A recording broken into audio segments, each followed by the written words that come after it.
One of the first things the Confederate States will do is they will move their capital to Richmond, Virginia. This will be an important decision because Richmond is not that far from D.C. And so to have these two capitals right there on the front lines of the war, very close to each other, is really going to shape how the war develops. If the capital would have been left in Birmingham, who knows how the Civil War would have been different. The Confederate States of America writes a constitution, and it mirrors the United States constitutions. But of course, it acknowledges the rights of the states. We're going to have a weaker federal government, stronger state governments in the South. And it acknowledges the right to slavery. Incidentally, it does not acknowledge the right to secede. Of course, it doesn't prohibit it either, it just doesn't mention it. Jefferson Davis of Mississippi, who had been a moderate, actually, will become the president of the Confederate States of America. And Alexander Stephens, who had been against secession, will become the vice president of Georgia.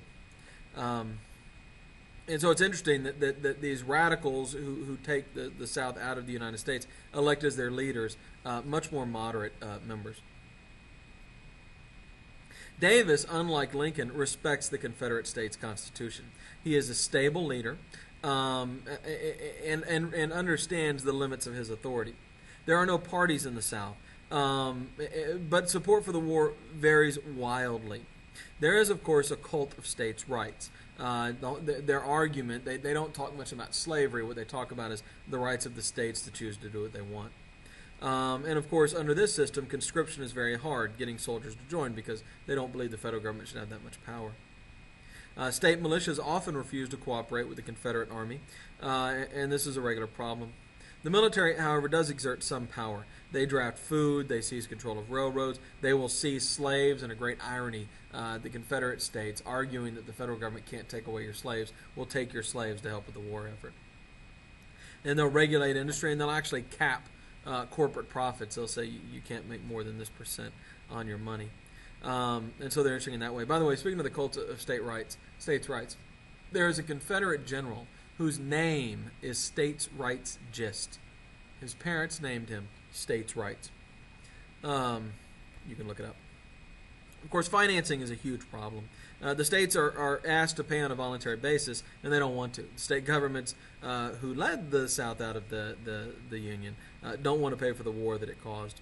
In 1863, the Confederate States of America have to impose an income tax, but it's ineffective. For one thing, people don't really have income, they have property. The bonds they issued were worthless. Nobody was interested in loaning the money to the South. This included Europe. And so they really only had one choice. They just printed money.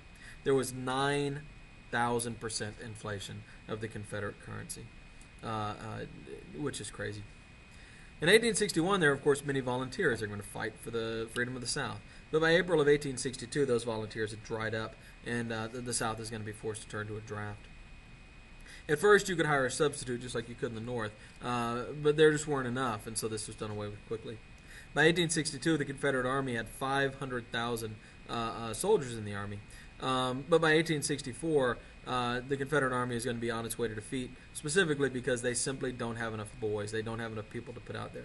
Now, this is a great irony, because if they would have, if the slaves would have been a viable option, they would have had, well, I don't know, plenty, but they would have had a whole lot more people and would have been a much more effective force. And by the end, the South is so desperate, they're considering arming the slaves, which I've suggested to you is the scariest thing in the world to a Southern man, is a black man with a gun. But that's how bad things are going to get. The war cuts the South off from its markets as well. It took away the non-slave labor force because they all had to go fight the war. And of course, they couldn't sell cotton to Europe for money. The North is going to blockade the South with the Anaconda Plan, and prevent Southerners from shipping their cotton to Europe. In North, production increased dramatically, while in the South it dropped by a third. And of course, the fighting took place in the South, so the physical destruction of the South is important. The towns and the fields were literally destroyed. As women move into positions of power to replace men, the idea that women are inferior, remember, women only have one right, and that is to be protected, it begins to be questioned. And of course, the loss of men leads to a generation, or maybe 2 generations, of single women. As many of a third to half of slaves are also freed by the war. And so the entire social order of the South is going to be completely turned on its head as a result of the Civil War.